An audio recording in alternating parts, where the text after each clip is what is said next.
안녕하십니까. 지난 오전에 여러분들하고 이렇게 인사도 하고 또뭐 짧은 시간이지만 또 토론할 수 있어서 너무 좋았습니다. 저도 여러분들 통해서 계속 배우는 그런 기회가 됐으면 좋겠고요.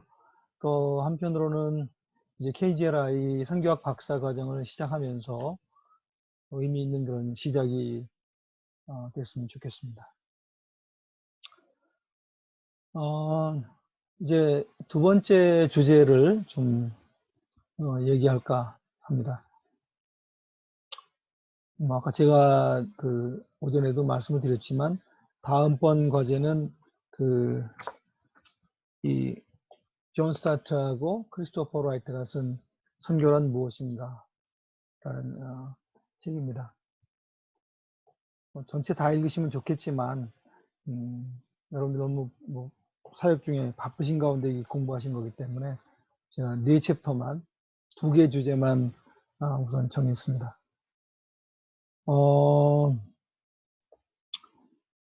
이 선교가 무엇인가라고 하는 그런 질문이 꽤 오랫동안 이 선교학의 주제가 되어 왔는데요.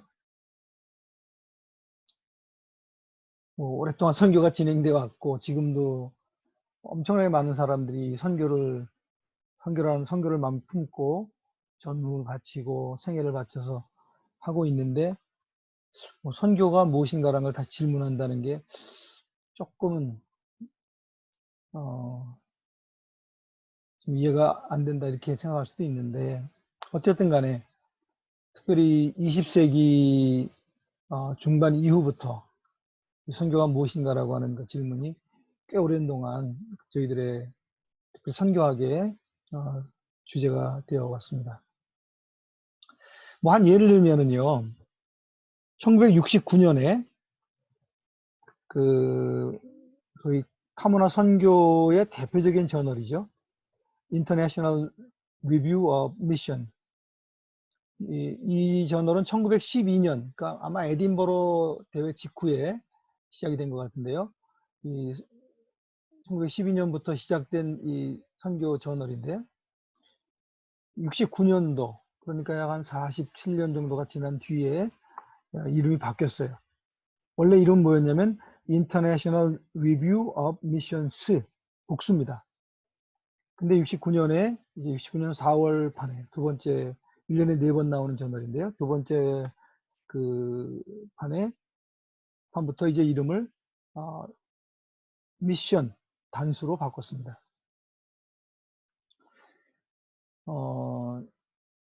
뉴비긴도 이제 자기 개인 자서전이죠. 아직 끝나지 않은 길에서 여기에 대한 에피소드를 얘기를 했죠. 자기는 미션스라는 것을 미션으로 바꾼 걸 반대했다.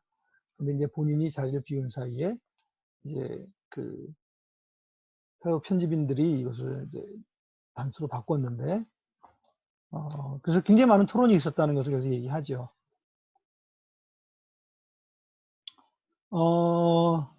왜 이것을 바꿨는가? 미션스는 또 뭐고 미션은 뭔가? 이제 이름을 바꾼 첫 번째 저널 69년 4월호인데요. 거기 4월호에 이제 윌리엄 크레인이라고 하는 분이 기고를 했죠. 왜 우리가 이걸 바꿨는가 하는 내용에 대한 짧은 글을 dropping the S, 복수를 얘기하는 S죠. 왜 S를 우리가 내려놨는가라는 것을 설명하는 그 짧은 4페이지짜리 아티클인데요. 거기에 보면 미션스가 가지고 있는 부정적인 의미, 우리가 미션스를 내려놓을 수밖에 없는 그 이유, 그걸 이제 한 4가지 정도 이야기했는데, 하나는 미션스 하면은 서구 교회가 비서구 지역을 향해서 소위 일방통행식 선교를 했던 그 개념을 담고 있기 때문에 우리가 이걸 단수로 바꿨다.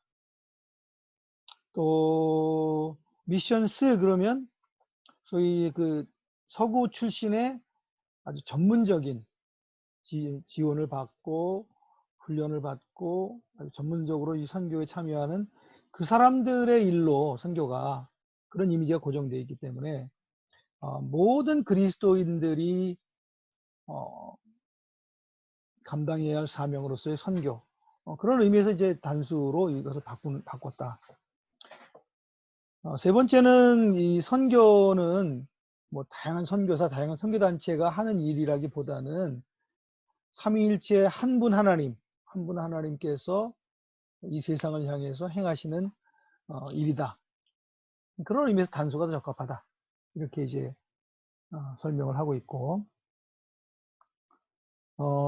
이제 또 하나는 이제 그 소위 IMC, International Mission, Missionary Council인가요? IMC하고 이제 61년에 WCC가 통합이 됐잖아요. 하나로 통합된 교회, 그 교회가 행하는 선교, 이런 의미에서 단수가 맞다. 뭐 하여튼 네 가지 정도의 이유를 거기에 썼던 것 같고요. 그래서 이 이름을 바꿨다, 이렇게 얘기를 했습니다. 당시에는 이제 우리 복음주의 선교학교에서 이런 그 미션스를 미션으로 바꾸는 거기에 비판적이었던 것 같습니다. 그래서 많은 복음주의 선교단체들이 미션스를 그대로 유지했죠. 제가 속한 GMP도 Global Missions Pioneers, 저희는 아직도 S를 그대로 붙이고 쓰고 있습니다. 선교학을 좀 깊이 이해하는 분들 입장에서는 참 촌스럽다 이렇게 말할지도 모르겠는데, 저희는 전통적으로 이 다양한 교회, 다양한 단체, 다양한 선교사들이 다양하게 이루어지는 사역들을 중심에 선교를 굉장히 아직도 강조한다고 볼 수가 있는데, 그래서 이제 그 당시에는 그렇게 적극적으로 이걸 수용하는 입장이 아니었는데, 이제 제가 생각할 때 90년대 후반으로 들어오면서 이제 그 1900년대 90 후반으로 들어오면서 이제 그 소위 74년 그 로잔 회의 때 저희가 이제 미조노종족 선교, 또 맥가브라니 중심으로 하는 교회 성장학적인 그 선교, 뭐 이런 것들이 이제 굉장히 다시 붐을 일으키면서 이제 그 복음주의 선교가 굉장히 그 활성화됐는데, 90년대에 들어오면서 제가 이해하는 이제 그 서구의 선교학적 토론을 보면 그런 그 움직임에 대한 비판적인 평가가들이 나오기 시작합니다. 너무 우리가 이 선교의 본질에 대한 것들을 잃어버리고 수적인 것, 가시적인 것, 또 어떤 성과 중심적인, 그리고 하나님 중심적인 것보다는 우리의 인간적인 어떤 그 방법, 전략, 이런 쪽으로 치우치지 않았는가 하는 그 자성이 이제 나오면서 21세기 들어오면은 이제 그 소위 에큐메닉스 얘기했던 선교의 본질 문제를 다 진지하게 고민을 한 것으로 제가 이제 읽은 그런 자료들에 의하면 그런 것으로 보이고, 특별히 이제 결정적인 게 1999년도 그 남미 이구아수에서 세계복음주의, 그때는 세계복음주의 아마 협의회라고 했을 것 같은데, 복음주의 연맹에서 그 이제 20세기를 마감하면서 그걸 평가하면서 이제 그때 이구아수 선언문을 발표했죠. 거기에서 이제 물론 이제 그리스도를 통한 이런 그 표현은 있었지만, 소위 삼위일체 하나님의 선교로서 이 피조 세계 전체의 회복을 지향하는 선교, 이제 그런 개념을 받아들이게 됩니다. 그래서 이전에는 우리가 이제 미시오데이, 그럼 제가 훈련받을 때만 해도 상당히 그 금기어처럼 됐는데, 그때 이과수에서 이제 복음주의 지도자들이 우리가 하나님의 선교 개념을 복음주의 선교의 어떤 중요한 틀로 받아들인다는 선언을 했어요. 그때 이후로 이제 저희 복음주의 안에서도 이제 하나님의 선교 개념이 상당히 진지하게 이제 수용이 되고, 지금은 이제 뭐 저희 단수로서의 선교 이 개념이 복음주의 안에서도 뭐 큰 거부감 없이 이제 논의가 되는 그런 상황이라고 볼 수 있습니다. 물론 이 논의는 굉장히 오랜 복음주의를 받아들이게 된 과정에서는 굉장히 긴 세월에 그 토론이 있었는데, 뭐 예를 들면은 뭐 하나님의 선교가 이제 그 선교계에 아주 그 중요한 화두로 그 던져진 거는 1952년도에 뭐 하나님의 선교라는 개념은 그 이전에 그 사용이 됐지만 이 호켄다이크에 의해서 호켄다이크가 쓴 그 아주 짧은 논문이죠. 그 밀링겐 그 회의 때 그 제시가 된 그 논문인데 The Church in Missionary Thinking, 선교적 사고에 있어서의 교회의 의미, 교회 이런 이제 논문이었어요.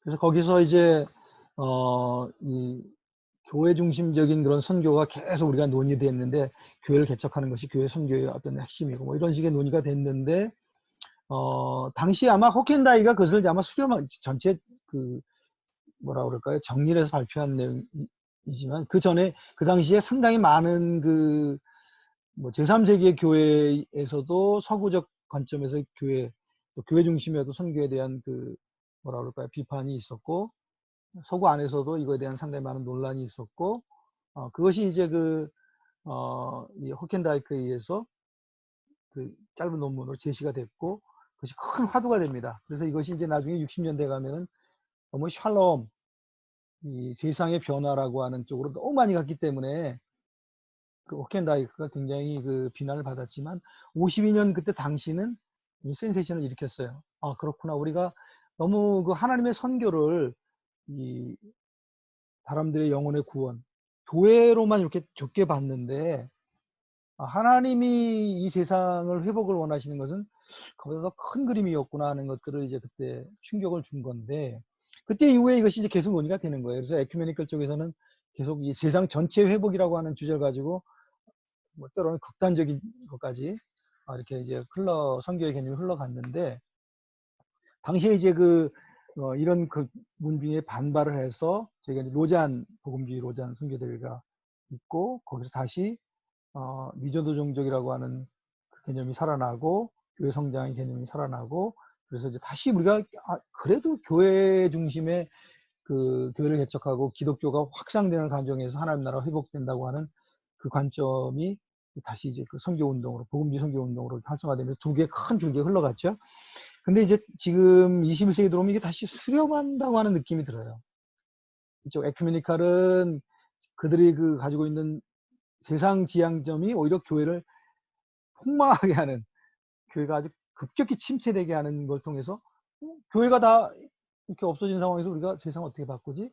하고 하는 그런 질문 속에서 다시 복음주의적인 그런 관점으로 교회적인 관점으로 들어오고 우리 이제 이 교회 복음주의 입장에서는 교회 중심적으로 여전히 쭉 해나가서 상당히 성공적인 사역은 했지만 거기에 대한 부작용으로서 너무 인간적인 또 하나님 중심적인 그런 관점이 아닌 그런 뭐라 그럴까요? 선교의 형태들이 나타나면서 거기에 대한 반성을 하면서 우리가 이 선교의 본질을 다시 회복해야 되는 거 아니야? 뭐 이런 식의 이제 뭐라고 할까요? 수렴 현상이 일어나면서 21세기 지금 현재 우리가 이 선교학을 공부하게 되고 있다. 이렇게 볼 수 있습니다. 근데 어쨌든 간에 복음주의 입장에서는 오히려 이제 60년대 후반부터 70년, 80년, 90년대까지 이 저희 미전도종족 운동을 통해서 선교사 보내서 많은 곳에 교회를 개척하고 개종자들을 많이 얻어야 된다고 하는 이런 선교 운동의 어떤 뭐 한계라고 할까요? 그런 부분들이 논의되면서 선교학계 내에서는 상당히 에큐메니컬에서 논의했던 분들을 수용하는 입장인데 문제는 뭐냐면 저희 같은 이제 선교사들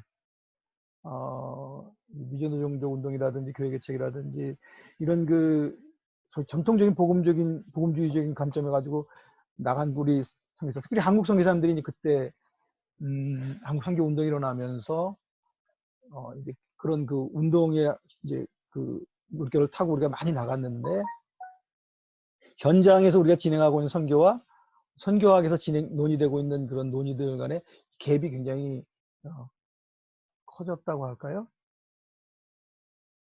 제가 개인적으로 그걸 느낀 건 말씀드리면 제가 이제 선교 현장에서 한 20년 가까이 사역을 하고 들어와서 이제 선교학을 가르치면서 제가 선교를 쭉 주로 이제 서구에서 이루어지는 선교적 토의죠.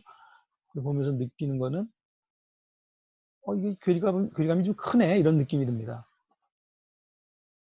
뭐 여러분들 괴리감을 난 느끼지 못하는데 이렇게 얘기하시면 뭐 할 말은 없어요. 근데 이제 여러분들이 선교학에 대한 자료들을 읽어보시면 그런 괴리감들이 상당히 존재한다는 것들을 느낄 겁니다. 뭐 예를 들면 우리가 이제 20세기 후반에 가장 대표적인 선교학 책, 선교신학책을 두 권을 고른다. 이 크레그 오트 그 트리니티 교수님이 이제 하신 말씀인데요. 하나는 데이비드 보시의 변화하는 선교. 또 하나는 이 캐톨릭 그 선교학자인데요. 스티븐 베반스가 쓴 우리말로는 이제 예언자적 대화의 선교. 원래 영어 이름은 Constance in Context. 변화하는 상황 속에서의 변하지 않는 것들. 뭐 이런 그 두 권을 드는데요. 두 권 다 읽어보면 우리가 가지고 있는 그 선교적 개념하고는 상당한 괴리감이 있습니다. 정말 그 사람들이 이야기하는 논점에 들어가서 이렇게 저희들이 그걸 받아들이려고 하면 불편한 부분들이 좀 있어요. 이제 이런 괴리감의 그 원인이 뭔지, 또 그 괴리감을 우리가 어떻게 그 극복해야 되는지, 아마 이런 것들이 오늘날 우리 선교학계에 주어진 도전이라고 볼 수 있습니다. 아마 저희 세대만 해도 뭐 이제 거의 다 이제 우리가 저만 해도 벌써 60이니까요. 마무리하는 그런 과정이지만 젊은 세대가 앞으로 선교사로 나갈 때 이런 선교학적 쟁점들에 대해서 어떻게 소화하고 나가야 되는지 하는 그런 문제에 대해서는 상당히 많은 질문들이 있습니다. 뭐 어떻게 보면 저희들이 그 후대에게 어떤 것들을 넘겨줘야 하느냐 이런 질문이기도 한데요. 자, 이제 그런 관점에서 오늘 이 책은 선교란 무엇인가라는 이 책은 그 한 면을 우리가 볼 수 있게 해주는 책이다. 그러니까 그 괴리감이라고 한 측면에서 왜 그 괴리감이 생겼고 그 괴리감의 실체가 뭔가 하는 것들을 뭐 완벽하게는 아니지만 한 단면을 보여준다 이렇게 볼 수 있겠어요. 제가 아까도 설명드렸지만 이 책은 1975년 74년도에 로잔 언약을 이제 집필하고 그걸 기초하고 그거의 내용을 1975년에 현대 기독교 선교 이제 존 스타트가 75년도에 5개 주제로 책을 썼습니다. 당시에 복음주의 선교의 그 관점을 5개 주제에 대해 썼는데 선교가 무엇인가, 전도가 무엇인가, 대화가 무엇인가, 구원이 무엇인가, 회심이 무엇인가. 5가지 주제에 대해서 이제 그 이야기를 썼는데 존 스타트의 후계자라고 할 수 있는 랭햄 미니스트리를 이어받은 크리스토퍼 라이트가 40년 뒤에 2015년에 그 존 스타트가 썼던 5가지 주제에 대해서 그 이제 2015년 입장에서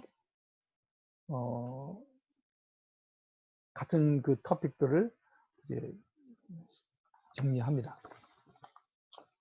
그래서 이 책은 이제 지난 75년부터 2015년 어떻게 보면은 복음주의 선교학의 아주 그 격변기라고 할 수 있죠.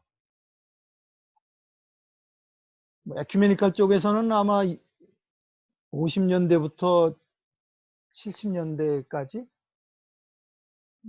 제 개인적인 주관적인 견해지만 그 선교가 무엇인가에 대해서 아주 대격변기를 뭐 격렬한 토론을 벌였다고 한다면 우리 복음주의 입장에서는 이제 70년대부터 2015년이니까 뭐 그 한 40년 동안 엄청난 선교학적 그 디베이트가 있었다고 볼 수가 있는데 그런 그 결과가 어떻게 우리의 복음주의 선교에 대한 이해를 변화시켰는가 그걸 보여주는 한 단면이다 이렇게 볼 수 있겠습니다. 제가 이제 이 책 전체를 다 하면 좋겠지만 이 책에서 이제 선교가 무엇인가 전도란 무엇인가라는 거 하는 1, 2장이 선교란 무엇인가 3, 4장이 전도란 무엇인가라는 주제를 다루고 있습니다. 제 개인적으로는 여러분들 시간 되시면은 구원이란 무엇인가라는 주제를 조금 보시면 도움이 되지 않겠는가 이렇게 생각을 하는데 이번에 뭐 저희들 포함시키진 않았어요. 그래서 이 책을 통해서 그런 우리 복음주의 선교학계 내에서의 그동안 격렬한 그런 토론의 결과 40년 지난 다음에 어떻게 변했는가. 대표적인 두 학자의 견해를 비교하면서 우리가 살펴볼 수 있는 기회를 주는 책이다. 저는 이 책 굉장히 고맙게 생각합니다.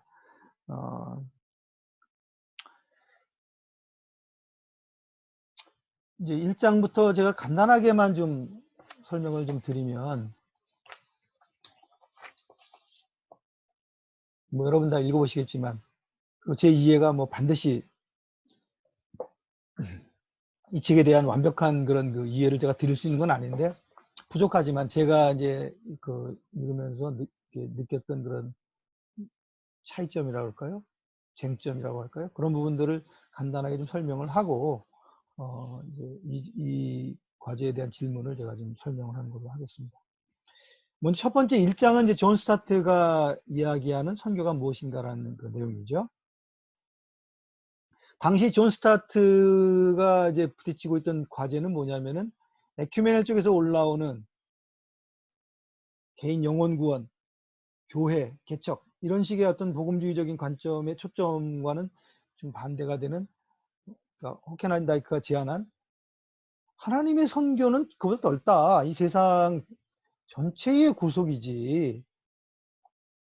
어떻게 한 영혼 구원 뭐 이런 쪽으로만 이게 우리가 국한될 수 없다. 이런 그 쟁점이 굉장히 강력하게 제기됐다고 했잖아요. 그래서 이제 복음주의 입장에서는 이게 맞는 말 같기도 한데 우리 하나님의 선교를 너무 제한됐나 하는 그런 질문도 있으면서, 그럼에도 불구하고 그렇지만 우리가 가지고 왔던 이 복음에 대한 확신을 저 관점에서 보면은 이게 흔들릴 수밖에 없는데라고 하는 그런 두 가지의 긴장 관계 속에서 우리가 이 복음 또 선교를 어떻게 이제 설명할 것인가. 그게 이제 어떻게 보면 존 스타트의 문제의식이었죠. 존 스타트만 해도 그냥 전통적인 관점에서 그냥 하는 게 아니라 에큐메니컬 쪽에서 진지하게 논의되고 있는 이 논의에 우리가 받아들일 부분들이 있다는 것을 느끼고 그걸 종합하려고 하는 그런 의도에서 이제 로잔 언약이 세워졌고, 그때 이제 존 스타트가 얘기한 게 뭐냐면은 이 복음 전도와 사회 참여, 세상을 바꾸는 것 두 가지는 다 선교다. 근데 이제 존 스타트 이 얘기하고 뭐 굉장히 공격을 당했다 그러죠. 그래서 로잔을 준비하는 회의 때 이제 우리가 로잔 언약에 대한 얘기를 했겠죠. 그때 이 얘기를 했을 때 이 로잔 대회를 스폰서한 게 이제 빌리 그레이엄 재단인데, 뭐 그쪽에서 굉장히 반대를 했다는 그런 이야기들도 있습니다. 그만큼 이게 이제 선교는 복음 전도에서 영혼들 구원하는 것뿐만 아니라 세상을 바꾸는 사회 참여, 이 두 가지가 다 선교다라고 말하는 것이 그때는 이제 굉장한 파격적인 그런 주장이었죠. 근데 어쨌든 간에 존 스타트가 양자를 결합하면서 그것을 이제 로잔 언약에 담았는데요. 그렇지만 이제 존 스타트가 이제 그렇게 하면서, 그러나 이 영혼 구원과 개개 영혼들이 그리스도의 복음 말씀, 그리스도의 이 대속 사역에 대한 믿음으로 구원받는 이것이 우선이다.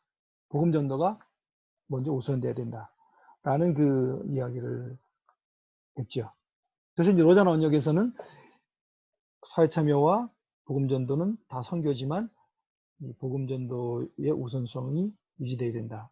그것이 이제 로잔 언약의 아주 중요한 핵심 중에 하나인데요. 존 스타트가 이제 그렇게 얘기했던 것은 우리가 이 복음 전도를 통해서 하나님과의 화해가 일어나자면, 그러니까 소위 버티컬한 수직적인 화해가 일어나지 않는데 소위 호라이즌털한 화해, 우리가 수평적인 화해를 이야기하는 것이 맞냐?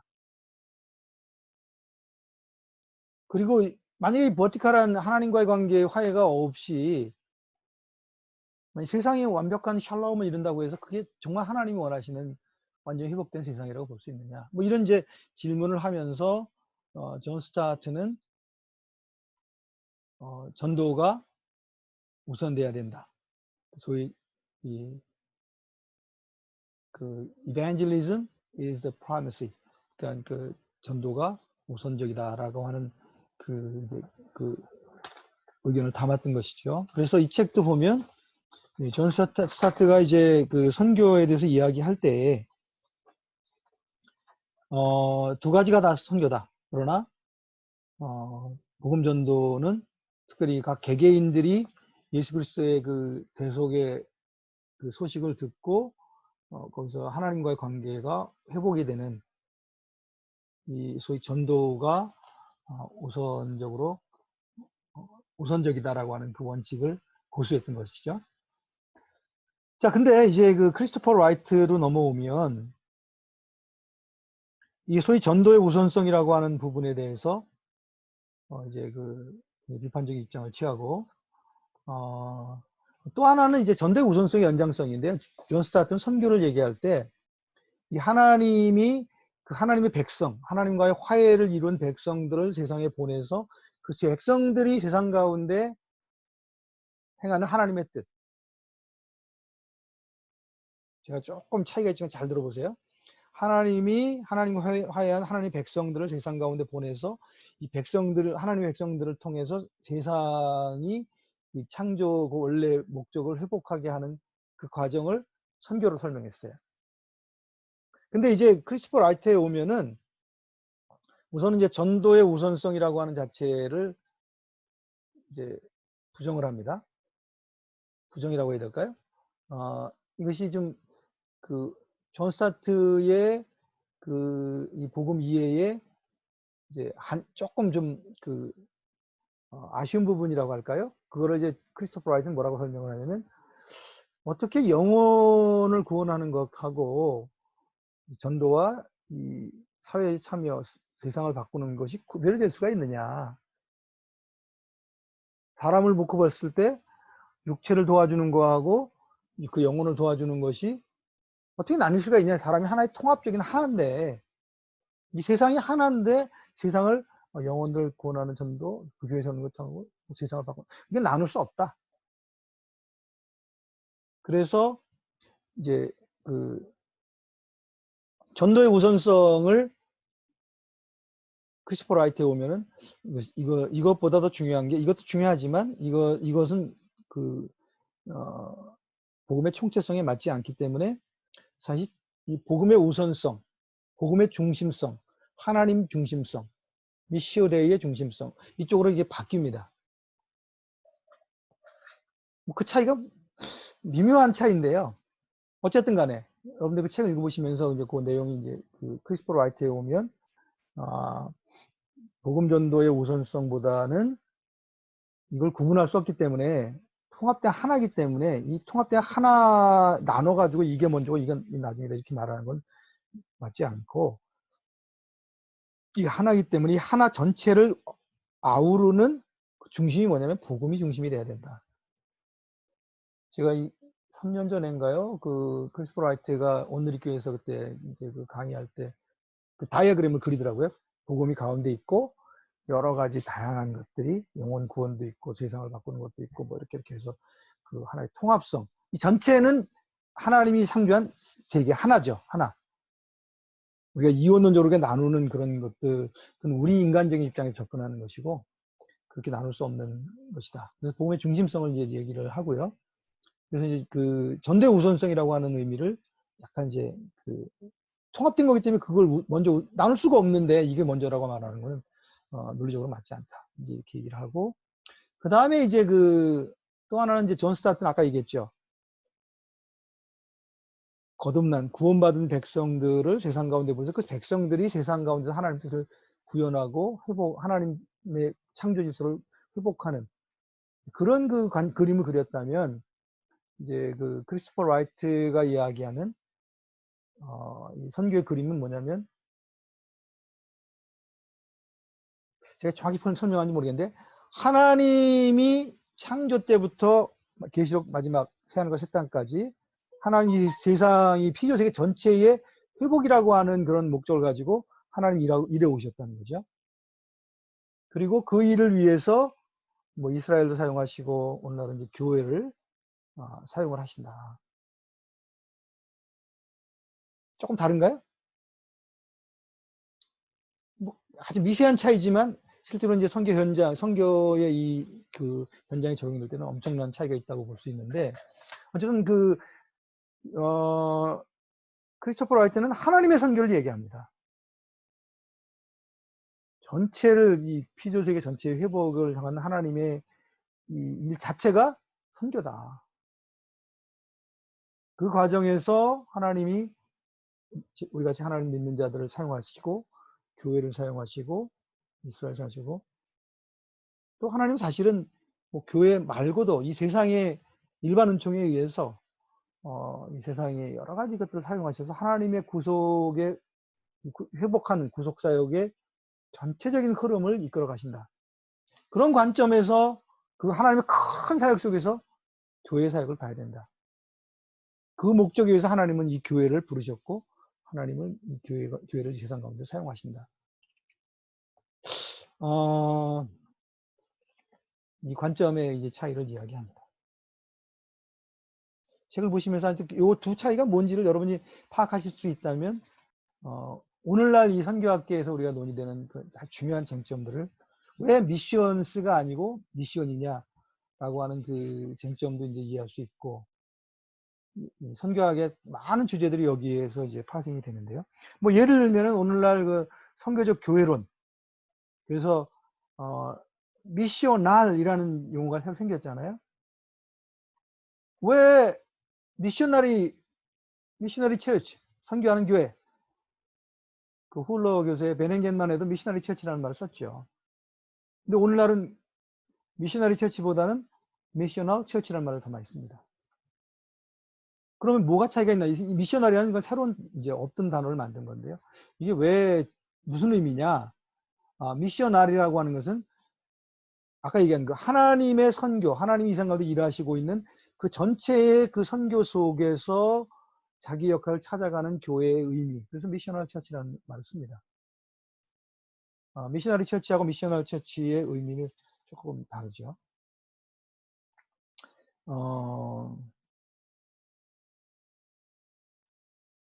그래서 이제 뭐 미션스를 미션으로 바꾼다든지, 미셔너리를 미셔널로 바꾼다든지, 이런 이제 새로운 이제 용어들이 나오는 그런 그 배경에는 하나님의 선교라고 하는 이런 관점이 상당히 중요한 역할을 합니다.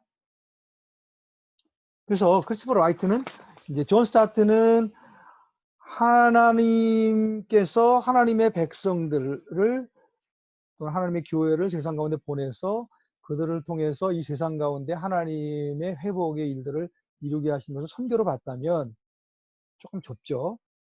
근데 이제 크리스토퍼 라이트가 얘기하는 선교의 개념은 하나님이 창조 때부터 계시록 때 완벽한 회복까지의 이 전체 큰 구속 사역을 이끌어 가시는 과정 속에서 교회를 사용하기도 하고, 또 하여튼 하나님의 거대한 역사 이스라엘을 사용하기도 하고, 뭐 이 세상 가운데 있는 하나님의 피조 세계의 어떤 그 원리를 사용하시기도 하시고, 그래서 전체를 회복하는 과정, 이것이 기본적으로 하나님의 선교고, 이 속에서 이제 교회도 그 하나님 선교에 참여하는 그런 개념으로서의 어떤 선교 개념을 이야기합니다. 그래서 크게는 이제 두 가지죠. 전도의 우선성에 대한 것들을, 그건 이원론적인 관점이라 나눌 수 없다. 그래서 복음의 중심성이라고 하는 관점으로 얘기를 하고, 또 이 교회가 세상 가운데서 행하는 그 하나님의 구속 사역을 이루어가는 그거보단 더 큰 개념으로 하나님 자신이 거대하게 이미 행하고 계시는 그 사역, 구속, 이 피조세계 전체를 구속하는 그런 관점에서 우리가 교회의 역할을 보는 그 선교. 그래서 이제 그 두 가지 개념이 구별이 되는데, 뭐 저도 설명하지만 저는 이제 이해가 됐는데 뭐 여러분 얼마나 이해가 될지 모르겠습니다. 자, 그 다음에 이제 전도에 대해서인데요. 그 연장선상에서 이거 전도를 볼 수 있는 거죠. 전도는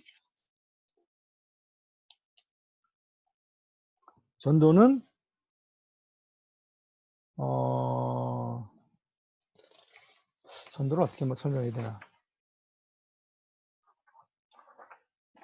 전도는 이 복음을 전하는 것이죠. 기쁜 소식을, 좋은 소식을 전하는 것이다. 전도를 우리가 이제 쉽게 설명을 하면 그 존 스타트의 이제 그 개념은 유앙겔리온, 그러니까 그 좋은 소식을 전하는 것. 그리고 그 좋은 소식은 바로 예수 그리스도에 대한 소식이다. 그래서 이제 그 존 스타트는 이 복음을 신약적 개념으로 설명을 합니다. 즉 예수 그리스도의 오심과 그분의 십자가의 돌아가심과 부활. 그 부활로 말미암아 우리에게 그 죄사함이라고 하는 그런 그 하나님의 약속, 그것을 전하는 그것을 이제 전도다 이렇게 이제 설명을 합니다. 여러분도 그렇게 생각, 저도 그렇게 생각하는데, 그래서 예수 그리스도의 그 저희 고린도전서 15장에 있는 것처럼 예수 그리스도의 오심과 죽으심과 부활과 부활이 주는 그런 그 죄사함의 약속,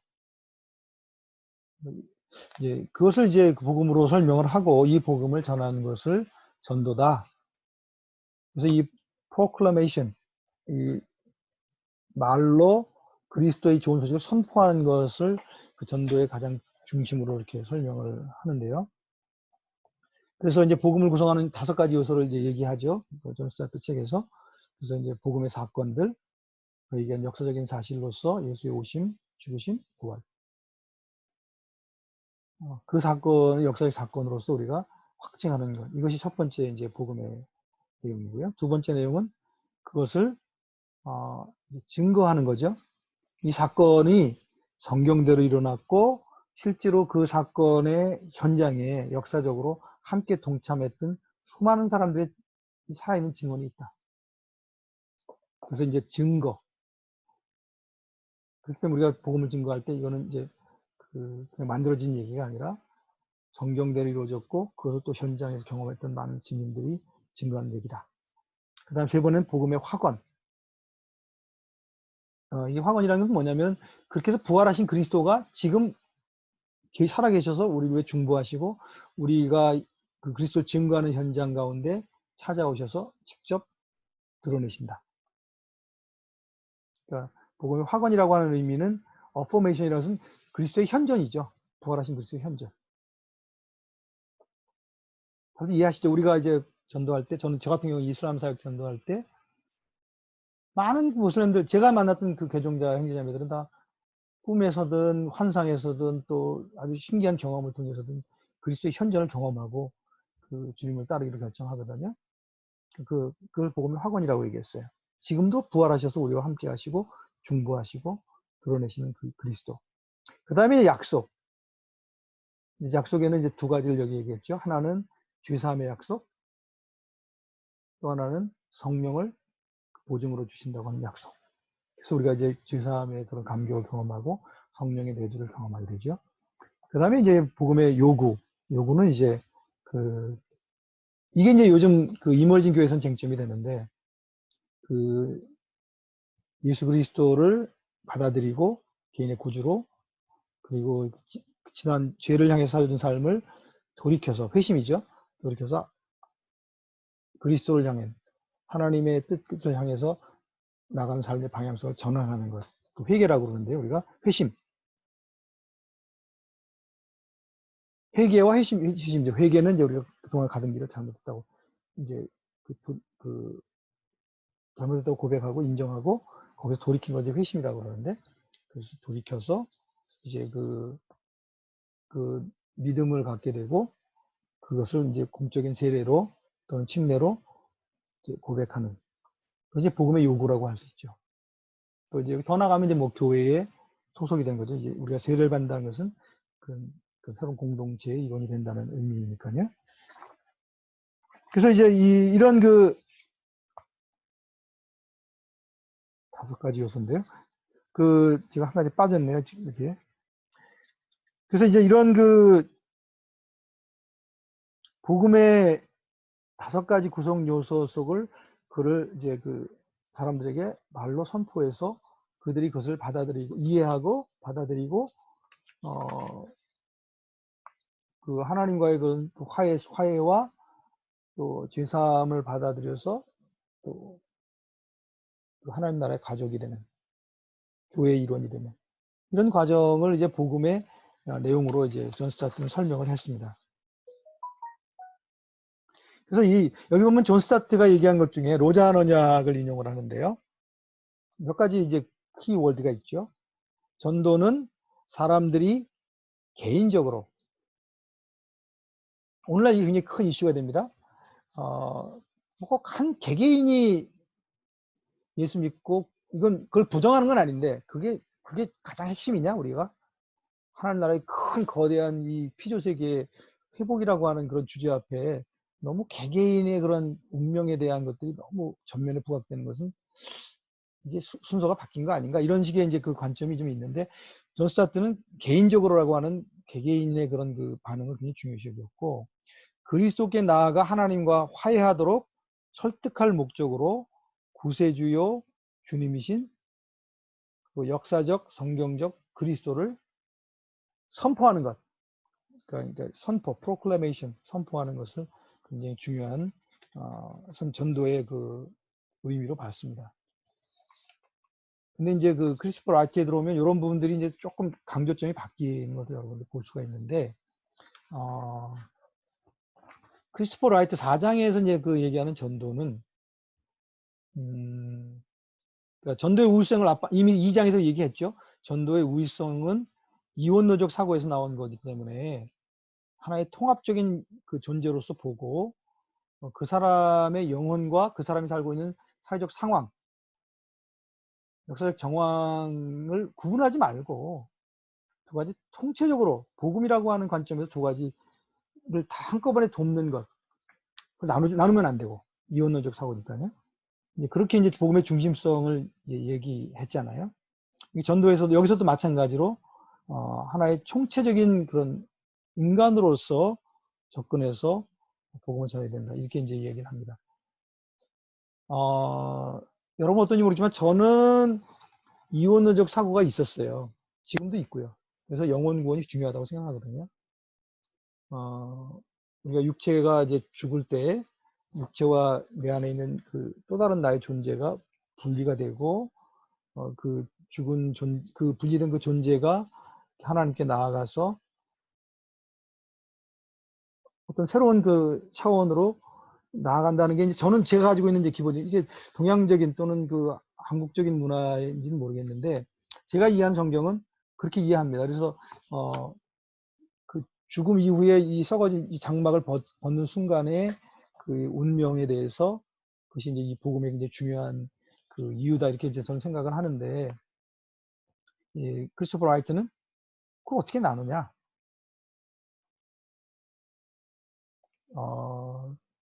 그렇기 때문에 이 복음이라고 하는 것은 그 총체성이라는 차원에서 전달이 되고 그래서 이 책을 읽어보면 이제 저 크리스토퍼 라이트의 관점 제가 가진 세계관이 이제 그 이원적 세계관에 어느 정도는 지금 이게 바탕이 되어 있기 때문에 그런지 몰라도 인간 삶 전체에 대한 하나님의 목적이 회복이다라는 것을 이 전도의 그 궁극적인 방향성으로 봅니다. 그래서 이 크리스토퍼 라이트의 복음이라고 하는 개념은 존 스타트하고 좀 다르지 않은가 저는 그렇게 느껴집니다. 존 스타트는 소위 그 예수 그리스도의 그 나심과 죽으심과 부활과 그로 인하여 말미암아 우리에게 주어진 죄사함의 약속을 전하고 개개인적으로 사람들이 거기에 대한 반응을 하고 거기에 대한 어떤 결단을 했을 때 그가 이제 소위 중생 새로운 생명을 얻고 새로운 관계 속에서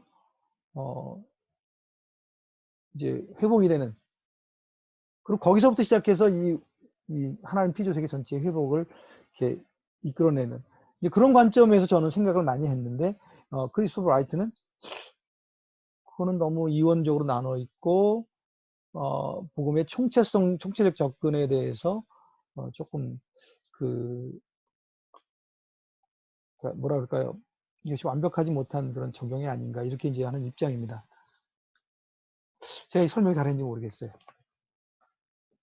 그 하나님의 모략 윌라드라고 하는 그 분이 쓴 그 하나님의 모략을 보면 그래서 이분은 그렇게 얘기를 해요. 사람들이 진정한 회복은 뭐냐면 그 영혼이 그 거듭나서 하나님 나라의 영원한 그 심판을 받지 않고 한 그거라기보다는 그 사람 전체가 하나님의 통치 가운데 들어가고 그 하나님의 임재 가운데 들어가는 것을 소위 이제 전도의 목적이다, 구원이다, 뭐 이렇게 이제 나중에 구원이라는 그 장을 가보시면 조금 더 이제 그런 부분들을 나누게 될 텐데 어쨌든 전도의 목표가 전체적인 총체적인 구원이고 그 사람의 개인의 영과 육에 통합된 그 전체를 구원하는 것이고 그 사람이 살고 있는 삶의 환경, 피조세계 전반의 회복이고 전도의 목적, 전도라고 하는 그림이 상당히 좀 커지고 모호해집니다.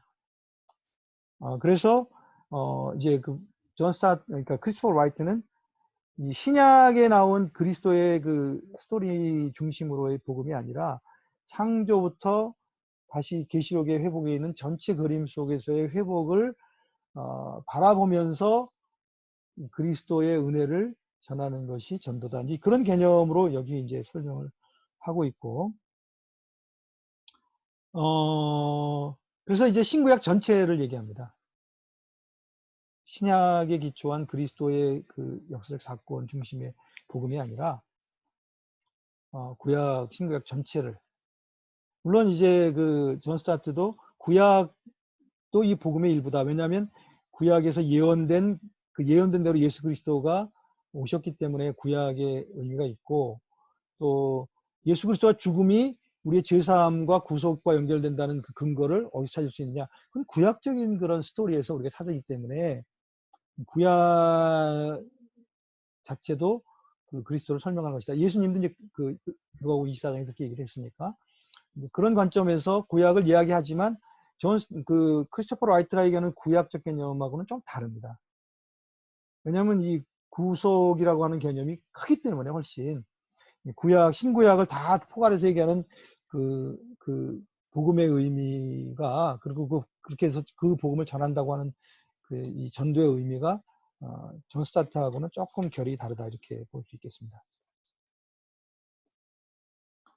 그래서 이제 그 오늘날 이 글쎄 복음의 복음의 능력을 회복하고 교회가 이제 다시 회복이 되려면 복음의 능력을 회복해야 되는데 복음의 능력을 회복한다고 할 때 존 스타트가 생각하는 복음의 능력의 회복과 크리스토퍼 라이트가 얘기하는 복음의 능력의 회복의 개념이 다르죠. 저는 어떤 게 더 오늘날 사회에 적합한지 잘 모르겠어요. 이머징 교회의 그런 그 주장들을 보면 크리스토퍼 라이트가 이야기하는 복음을 회복해야 된다. 즉 뭐 이원론적으로 영혼이 구원돼서 뭐 지옥 가지 않고 하나님의 천국에 받아들여지고 영혼을 구원해야 된다고 하는 그런 개념보다는 총체적인 삶의 그 사람이 살고 있는 삶의 자리, 그 사람의 삶의 총체성, 그것이 회복이 되는. 이게 어떻게 보면 성경적으로 개념이 맞을 수 있는데 이제 전도가 좀 모호해진다고 하는 측면들이 있기 때문에 이제 이 전도의 개념에서 두 사람의 어떤 차이점들이 나타난다 이렇게 볼 수 있겠습니다. 여기 보면은 이제 그 크리스토퍼 라이트가 이야기하는 이 복음의 의미 이제 그 글 중에 하나를 제가 한번 읽어드린다면 이제 101페이지에 있는 내용인데요. 다시 말해 복음이 실제로 예수 그리스도 자체이며 그리스도의 대속적 죽음과 승리의 부활에 중점을 두고 있다는 스토트의 견해에 우리가 동의하고 그렇게 주장해야 한다 해도 또한 창조에서 새 창조에 이르는 성경의 전체 이야기라는 틀에서 그 그리스도의 이야기를 보아야 한다. 나는 이것이 바울이 하나님의 모든 경륜, 계획, 하나님의 뜻, 것이라고 언급했을 때 의미하는 바일 것이라고 생각한다. 자, 그러니까 무슨 말이냐면은 그 그리스도의 죽으심과 부활과 그로 인한 죄사함에 대한 그 메시지로 그 우리가 회복이 되는 그 확장으로서의 이 피조세계의 회복이라고 하는 그런 개념을 인정한다 하더라도 오늘날 이 복음이라고 하는 것을 담아야 할 거는 창조와 새 창조라고 하는 이 거대한 이 피조세계 전체의 역사의 회복이라고 하는 그런 관점에서 복음이 해석되는 게 아닌가. 일견 맞는데 또 한편으로는 저는 불편합니다. 아마 제가 너무 복음주의적인 그 전통적인 관점이 강하게 아직은 남아있기 때문에 그런지 모르겠는데 저는 여전히 존 스타트 쪽이 조금 더 가깝게 느끼는데 그러나 크리스토퍼 라이트가 이제 2015년, 지금 2020년 오늘날 복음주의자들의 상당 부분들이 받아들이는 또는 공감하는 그런 관점이라는 것도 우리가 이제 인정을 해야 된다는 것이 이제 어떻게 보면 현실이 아닌가. 제가 정확히 설명을 드렸는지 모르겠어요. 그렇지만 이런 쟁점들을 여러분들이 좀 갖고 이 책을 보시는 게 조금 더 이해가 될 거예요. 그렇지 않으면 뭐 이 쓰는 말들이 다 똑같은 말들이기 때문에 그 말에 담겨 있는 뉘앙스의 차이점을 아마 못 알아차리실 수도 있기 때문에 어, 제가 이해하고 있는 이런 내용들을 좀 부연 설명을 했습니다. 100% 제가 정확한 이해를 했다고 보기는 어렵지만 뭐 참조로 여러분이 보시면 여러분 자신의 관점에서 그 해석을 하실 거니까요. 그래서 참고로 제가 제 관점을 좀 알려드렸습니다. 자, 이 토의 질문을 4개를 이제 나중에 제가 올려드릴 텐데요. 1, 2장에서 첫 번째 질문은 선교는 피조세계 전체의 회복을 위해 하나님이 세상 가운데 행하시는 모든 것인가? 아니면 하나님이 교회 또는 하나님의 백성들을 세상 속에 보내서 그 교회를 통해서 이 전체 피조세계의 회복을 추구해 가시는 그런 과정인가? 같은 얘기 같은데 이렇게 하시면 뭐죠? 할 말 없고요. 그거 약간 차이가 있거든요. 그 중에 여러분의 의견, 나는 이 부분에서 이렇게 생각한다. 그 부분을 좀 설명해 달라고 하는 그런 첫 번째 질문이고요. 두 번째는 전도의 우선성이라고 하는 존 스타트의 관점과 이원론적으로 나눌 수 없다. 그렇기 때문에 총체적인 한 사람 인간 아니면 그 인간을 담고 있는 피조세계 전체 이것의 회복을 추구해가는 복음의 중심성으로 대체돼야 된다. 크리스토퍼 라이트가 한 얘기죠. 그 차이가 뭔지 여러분의 자신의 언어로 좀 설명을 한번 간단하게 해보시고요. 그것이 이제 이런 차이가 선교 현장에 적용이 됐을 때 구체적으로 어떤 차이가 있을까? 저도 궁금해요. 그런 부분들에 대해서 한번 여러분의 이야기를 한번 해도 좋겠고, 세 번째 질문은 3, 4장에 관한 얘기인데요.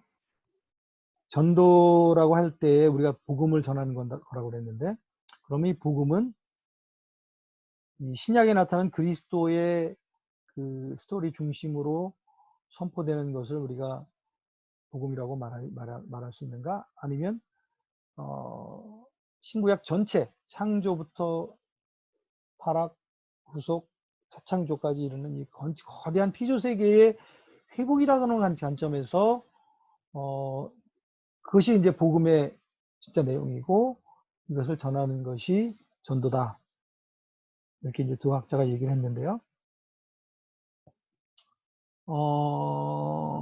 이런 차이점이 전도를 우리가 이해하는 데 있어서 전도를 적용하는 데 있어서 어떻게 다룰 수 있는가. 그 다음에 이제 마지막은 이제 전도의 긴급성인데 복음에 대한 확신을 회복해야 된다고 했을 때 복음에 대한 확신을 회복한다는 게 뭘까? 뭐 이런 그 비슷한 질문일 것 같긴 한데, 어쨌든 간에, 죄송합니다. 제가 혹시 비슷해서 여러분이 혼동을 느낀다면, 뭐, 그냥 여러분 그냥 느끼는 대로 이렇게 얘기를 해주시면 좋은데, 어떻게 보면 이 4번은 빼고 3개의 질문으로 제가 요약을 해도 될 것 같은데요. 그래서 이 질문을 나중에 드리겠습니다. 이 질문을 보시고, 책 내용들을 한번 보시면서, 검토하시면 좋겠고요. 제가 이제 그 글들을 읽으면서 이 영국 사람들의 글을 읽을 때 참 느끼는 건데, 이분들이 같은 용어를 쓰지만 그 용어에 대한 그 개념 정의를 본인 입장에서 다시 하고, 그 미묘한 차이를 가지고 이렇게 이제 토론을 하다 보면, 어떤 때는 차이가 나는 것 같은데 뭐가 차이가 나지? 하는 그런 그 질문에 빠질 때가 있는 것 같아요. 이 존 스타트도 영국 사람이고 크리스토퍼 라이트도 영국 사람이잖아요. 이 두 분의 글을 읽을 때도 비슷한 그런 느낌이 듭니다. 제가 이 성경은 무엇인가 이 책 한 지금 4번을 읽은 것 같은데, 전체 다는 아니지만 특별히 이제 뭐 비중요한 부분들은 4~5번 읽었는데 아직도 잘 모르겠어요. 어떤 부분은. 그리고 그것이 구체적으로 우리 현장에서 어떻게 나타나는가 하는 질문을 하면 더더욱 좀 어려운데, 어쨌든 간에 이 책을 읽으시고 여기 제기되는 질문들을 가지고 한번 답을 해주시면, 전 뭐 여러분 도와준다는 의미에서 질문을 드린 거니까 그렇게 진행하시면 좋을 것 같습니다. 한 열흘 뒤에, 딱 2주 뒤에 또 저희 다시 만날 텐데, 선교가 뭐지? 전도가 무엇인가? 또 전도의 내용인 복음이 무엇인가라는 것에 대해서 두 학자가 여러분이 던져준 그 질문들, 그걸 한번 생각해 보시면 좋을 것 같습니다. 어차피 뭐 여러분들의 전화, 선교를 위해서 또 이 복음을 위해서 생애를 내놓은 사람들 아닙니까? 근데 여기에 대한 이런 이해가 굉장히 다른데, 그 나만의 관점들을 한번 정립해 보실 수 있는 그런 기회가 되면 좋겠고, 그것이 이제 이 시대에 지금 대부분의 그 주님을 사랑하는 그 학자들, 또 지도자들이 가지고 있는 그런 이해와 내가 어느 정도 호환이 될 수 있는가, 그런 고민을 한번 해보시면 좋겠습니다. 어떻게 보면 이 책이 굉장히 조금 크게 탁 안 잡히기 때문에 그렇긴 한데, 어쨌든 뭐, 한 2주 동안 우리가 한번 고민을 해보고, 저도 여러분 던졌지만 계속 제가 같이 고민해 보겠습니다. 네. 2주 뒤에 다시 뵙겠습니다. 그만하죠? 네.